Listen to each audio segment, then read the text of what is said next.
Something happened inside the Republican Party that even Trump didn't see coming. A moment so unexpected, so politically explosive, that it sent shockwaves through Washington and exposed something the GOP never wanted you to notice. Because when Marjorie Taylor Greene, Trump's most devoted loyalist, his self-proclaimed warrior, decided to walk away, she didn't just resign. She detonated a political bomb on her way out.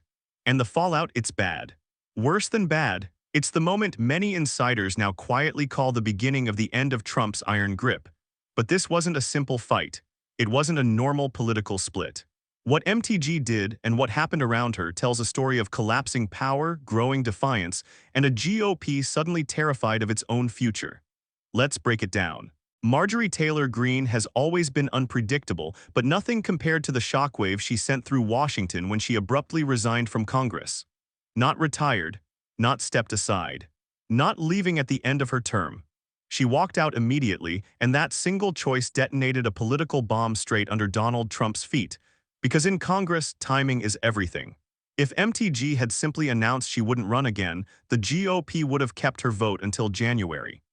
The party could have maintained its already paper-thin majority, held itself together, and avoided complete legislative chaos.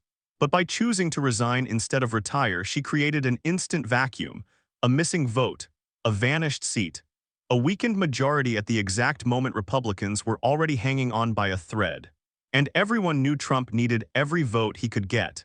Insiders say the moment she submitted that resignation letter, you could practically feel the air shift in the Capitol.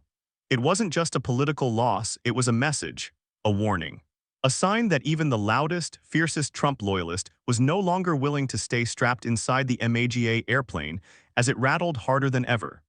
Rumors began circulating that she'd been planning this exit for weeks. Whispers from GOP staffers claimed she felt increasingly sidelined, that she was furious Trump had publicly attacked her, that she realized the party's future looked unstable and wanted to get out before the collapse. Whatever the truth is, one thing became obvious immediately: MTG didn't leave quietly. She left in a way that hurt Trump. And for the first time, people began asking a question no one dared ask before. If Marjorie Taylor Greene is willing to walk away, what does she know that the rest of the GOP doesn't? For years, Marjorie Taylor Greene wasn't just another Republican lawmaker. She was practically the spiritual mascot of Trump's movement, the loudest defender, the first to attack his enemies, the one person willing to dive headfirst into every controversy Trump stirred up. She wasn't a supporter, she was a soldier, loyal to the point of obsession. So when she broke ranks, it sent a shock that rippled straight through Trump's inner circle. Because if someone that loyal decides to walk away, it means something deeper is breaking. Behind the scenes, Republican strategists had always viewed MTG as Trump's guaranteed vote, his attack dog, his vocal shield against criticism. She had an ability few others had, energizing the MAGA base on command. Every rally, every viral clip, every stunt she pulled fed directly into Trump's brand. And without her, Trump loses a megaphone. He loses a headline generator. He loses a piece of the identity he spent years cultivating.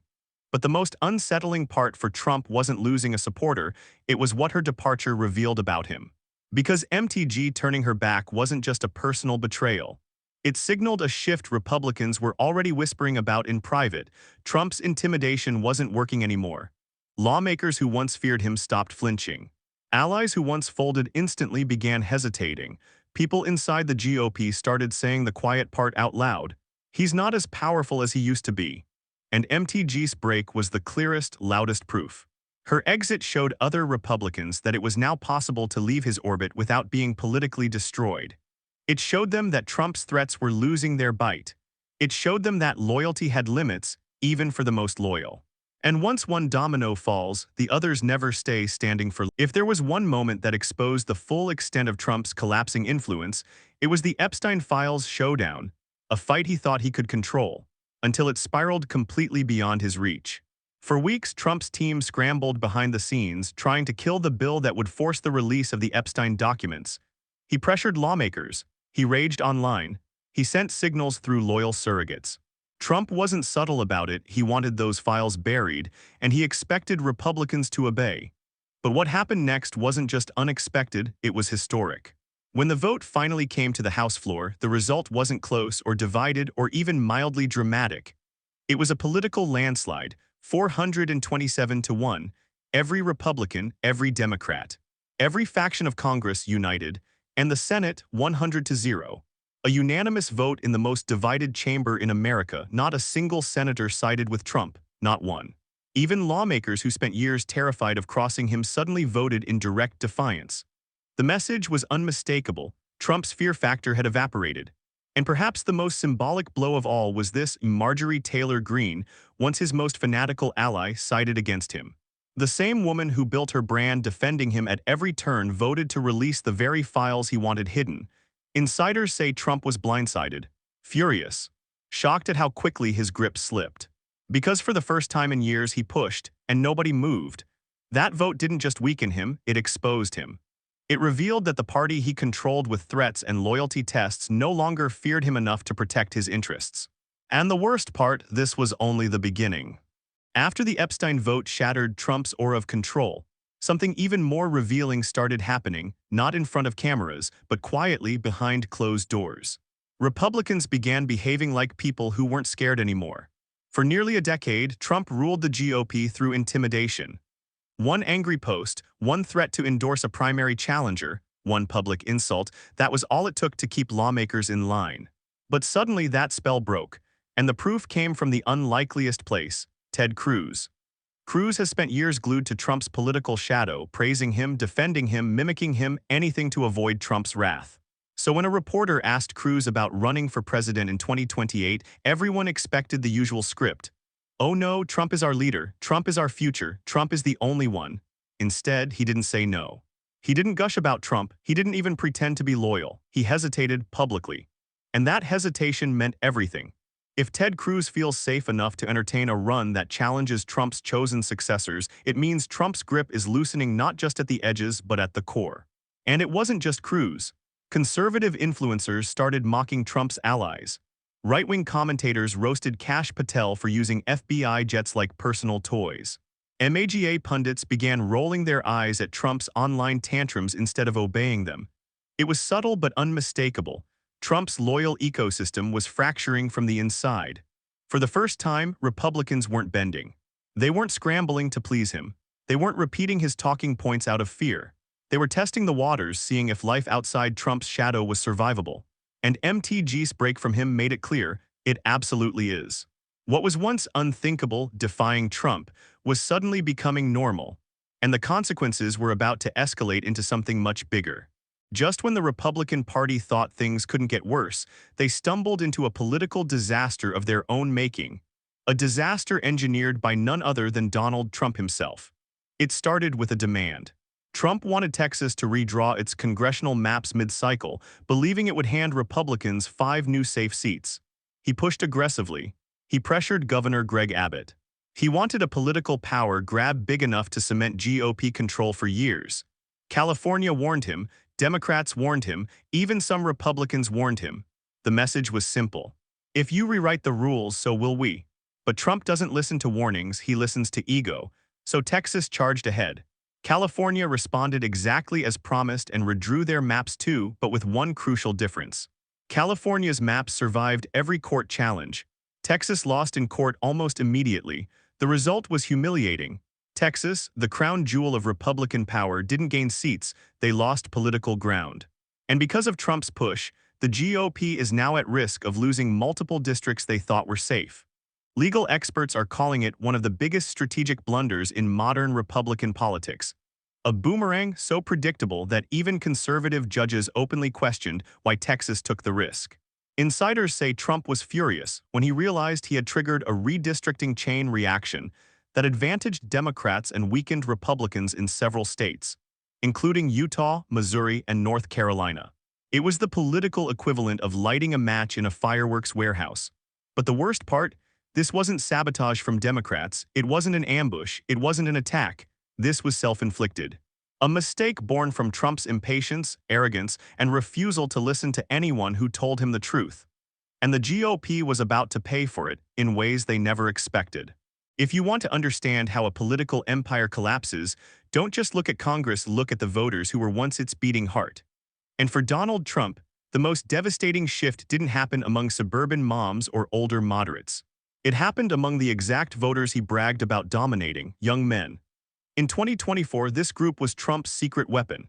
They saw him as rebellious, edgy, entertaining, the outsider who promised he'd shake the system and bring prices down.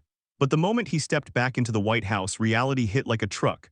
Prices went up fast, rent higher, groceries higher, gas higher, utilities higher. Trump said he'd make life cheaper, but instead his tariffs sent the cost of everything soaring.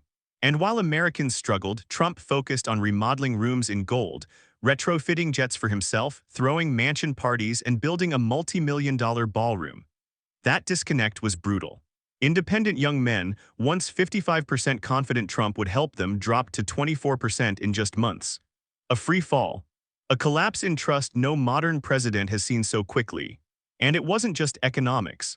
This generation grew up during Trump's first term, but they were too young to fully remember how many promises he broke. They didn't realize that his middle-class tax cut never happened. His infrastructure boom never happened. His jobs revival never happened.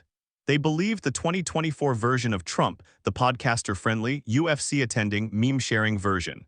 But when he got power again, he reverted instantly to the old patterns: help the rich, ignore the working class, protect his image, blame everyone else.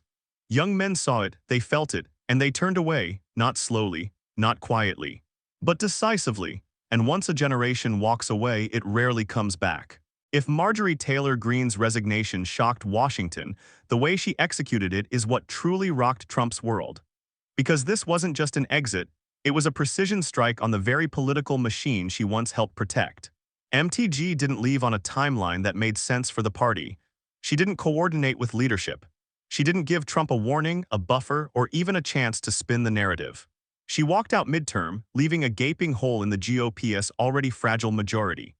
A single vote might not sound like much, but in today's razor-thin House, that missing vote can derail entire legislative agendas, disrupt strategies, and turn every bill into a knife-edge gamble. And she knew that. Insiders say MTG was furious, not just annoyed, after Trump publicly unendorsed her, mocked her, and tried to intimidate her by threatening to support a challenger. That was supposed to scare her. But when she realized Trump couldn't hurt her the way he used to, that was the breaking point. Some believe her resignation was revenge. Some think it was survival, a calculated attempt to distance herself before the Trump chaos spirals further. Others claim she felt betrayed, sidelined, and used by the very man she spent years defending. Whatever her motivation, the effect was the same. MTG weakened Trump at the exact moment he could least afford it. Her departure wasn't quiet, it wasn't neutral, it wasn't harmless. It was a message to the entire GOP: even I'm not staying for this sinking ship. Because when the loudest, most loyal MAGA warrior decides Trump is no longer worth protecting, it opens the door for every other Republican to consider the same escape route. And that, more than anything, is what Trump fears. For nearly a decade, Donald Trump's true power wasn't in his policies or his positions, it was in the fear he weaponized. Lawmakers trembled at the thought of crossing him. Donors bent over backwards to stay in his good graces. Commentators cleaned up his scandals just to avoid becoming the next target of his rage. Trump didn't run the GOP by persuasion, he ran it through intimidation. But now, that era is unraveling right in front of him. Marjorie Taylor Greene's exit was more than a resignation. It was symbolic, the kind of moment political historians will point to as the first unmistakable sign that Trump's dominance had peaked. When a figure as fiercely loyal as MTG decides she no longer benefits from standing beside him, the message is unmistakable. Trump isn't feared anymore. Republicans see it. Conservative media feels it. Even Trump's own inner circle whispers it. His aura of invincibility, the myth that kept his critics silent, has shattered, and once that spell breaks, it never reforms. Suddenly, Republicans are imagining a post-Trump future. Lawmakers are testing boundaries. Potential 2028 candidates are stepping forward, allies are distancing themselves. The cracks are widening faster than Trump can patch them, and politically, this couldn't come at a worse time for him. Voters who supported him for affordability now feel betrayed. Young men are abandoning him in numbers no one predicted. His party is fracturing. His influence is fading. And MTG's departure was the loudest alarm bell yet. Because if she, the most committed MAGA firebrand, walks away and takes a slice of the GOP's majority with her, then the message to the rest of the party is simple. The Trump era is no longer untouchable. The fear is gone. The cracks are spreading, and this story is far from over.